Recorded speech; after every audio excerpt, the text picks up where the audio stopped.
Hey yo! What's up mga idol? It's me once again at welcome back again sa aking YouTube channel. So kung bago pa lang kayo sa aking channel, please subscribe at i-hit ang notification bell para ulit kang updated sa mga panibago kong ina-upload.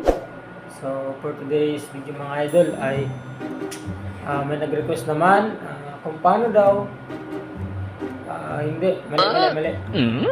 May nag-request, sabi niya, baka naman daw, idol, gawan mo ng content kung paano i-check ang hanger item.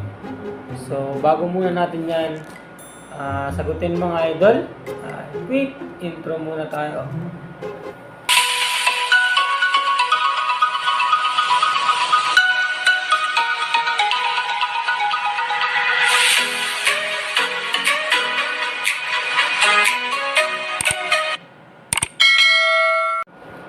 So, ayun mga idol, paano ba i-check ang hanger item sa enterprises? So, mga idol, bago muna yan, ang hanger item ay nakapalibot siya sa plasticware. So, ang hanger item ay isang plasticware item. Plastic siya mga idol. So, hindi naman mga idol makasabay dun yung bakal na Ano ka nasisira, ulo? hanger. So, kasi sa plasticware yung ang hanger na tawag nito, ang mga chinichiko ang i-explain ko ngayon. So, ang mga description ng hanger item ay hanger block, hanger class A, hanger class B, hanger candy, at hanger special candy. So, paano malalaman kung hanger block? So, mga idol, sa hanger block, ang binabasihan niyan ay kulay. So, pag makita mong black siya, yun po ang hanger block. So, ang ibig sabihin po ng hanger block, ordinary hanger at flat hanger. So, kadalasan mga idol na chinichiko ay flat hanger ang hanger block. Then, ito po yung kadalasan ng mga ginagamit natin. Ordinary hanger. Yun po ang price ng nasa hanger block.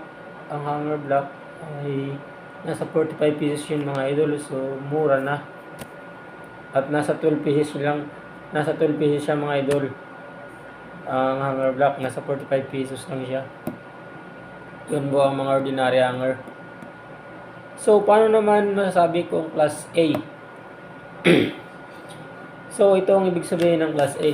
Medyo matingkad ang kulay niya sa class B. So mga idol, mas makulay pala to kaysa sa class B. So yun po. Then ordinary hanger at pabilog na hanger. So mga idol, ito parang hanger block din yung hanger class A kasi ordinary hanger. So ang pinagkaiba lang nila, ang block ay flat hanger. So ang class A ay pabilog na hanger. So mga idol, pabilog na hanger pala ang hanger class A. So, yun po. So, paano naman masasabi kong hanger class B? Ito ang ibig sabihin mga idol. Dark ang kulay niya. Hindi gaano malinaw. So, yun po. So, mga idol, medyo malubog pala ang ano nito.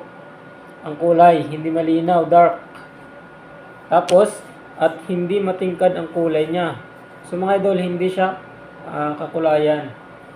Hindi siya kakulayan mga idol kasi sa class A na matingkad daw ang kulay. Yun po ang pinagkaiba nila. Sa class A, matingkad ang kulay. Ito po, malubog. Dark ang kulay niya. So, yun po. Then, ordinary hanger at pabilog na hanger. So, may pagkaparehas po pala ang class A at class B. Ordinary hanger at pabilog na hanger. So, yun po. Pareho lang pala ang itsura nila. Sa kulay lang mga idol. Ang pinagkaiba nila mga idol, ang class A at saka class B. So, yun po. Paano naman pag sinabing hanger candy? Ito mga idol ang ibig sabihin. Mas matingkad at maganda ang kulay niya kaysa sa class A. So mga idol, mas maganda pala ang kulay nito kaysa sa class A. At mas makapal at matibay na hanger. So mga idol, Kadalasan kasi mga idol na binibili ng customer, ito kasi mas makapal at matibay na hanger. Pang matagalan ng mga idol, hindi basta-bastang napipigtas at nababali. So, mas maganda pa lang candy mga idol, mas makapal. Pang matagalan pala to, matibay. So, kadalasang kulay, blue, red, pink, yellow, at green. So, yun po pala ang mga kulay ng candy. Blue, red, pink, yellow, at green. So, yun po. So, paano naman pag sinabing special candy, hanger?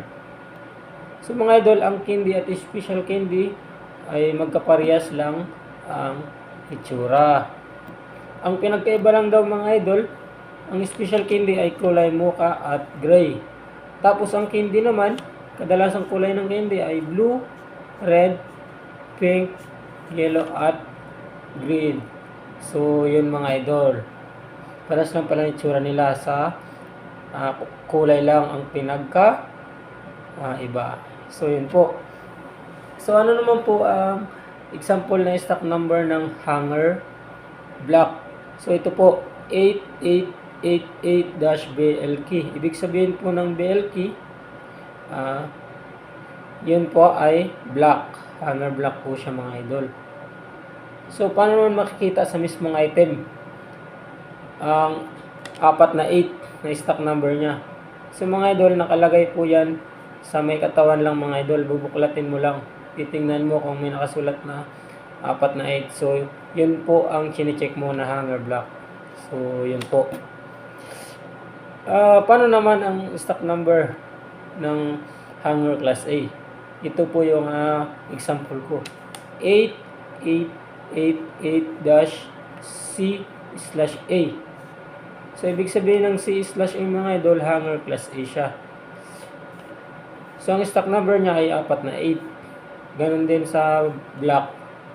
So, makikita mo din ulit mga idol, sa katawan po ulit siya makikita ng hanger item sa mismong item mga idol. So, ano naman ang example na stock number ng hanger class B? So, ito po, 5558-C/B. Ibig sabihin ng C/B ay hanger class B siya mga idol. So, itong 5558 na stock number ay makikita din sa mismong item, sa katawan lang mga idol. Palagi kong ulitin, bubuklatin mo lang, titingnan mo lang doon. So, ano naman ang stock number ng candy? Ito, 5558-candy. So, same lang mga idol, yung stock number /candy. So, yun po. Titingnan mo po ulit sa katawan ng mismong item ang stock number niya. So, yun po. Then, paano naman sa special candy?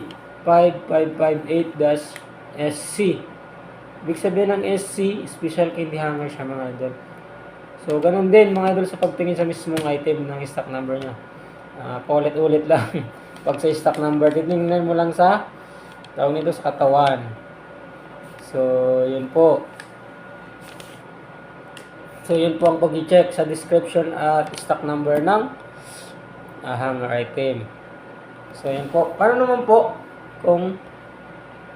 naman ang pagtingin, pag-check sa quantity? So, mga idol, kadalasang deliver ay nasa ang isang bundle mga idol ay nasa 6 dozen. Kadalasang deliver ng warehouse sa Siyempre.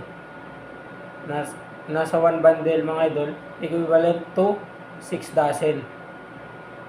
So, yun mga idol. Then, sa 1 dozen mga idol, tawag ito? Nakatali. Nasa 12 pieces yan mga idol. So, yun po ang pagtingin ng quantity niya. So, paano naman kung tawag nito, 36 pieces. So, mga idol, ang kine-check mong hanger ay 3 dozen. Kasi 36 pieces siya mga idol. Every 1 dozen ay may 12 pieces. So, yun po ang pagtingin sa quantity. So, mga idol, hindi lang basta-basta tinitingnan ang quantity, stock number, at description. So, titingnan din natin kung damaged item or good item siya na dumating. Kasi mga idol, ang ibang hanger dyan ay marupok. Kagaya ko marupok. Kaya tawag nito, napipigtas at mababali siya sa tracking. So yun po. Minsan, kadalasan nababali din sa ng mga mga shimmery boy, yung paglagay, tawag nito. Yung idol, paglagay sa parang nalampos niya, nababali. Pag nalaman ka, hindi mga idol, charge ka nun. So, yun mga idol, kung may tanong kayo, paki-comment na lang sa baba at sasagutin ko yan. So, yun mga idol, I hope mayroon naman po akong na-share sa inyo at kahit kunting kalaman lang, kahit kunting tulong, hindi naman po tayo expert at hindi naman tayo magaling, true experience lang. So, hanggang dito mga idol, sana nakatulong ito kahit konti lang. God bless mga idol. Maraming salamat.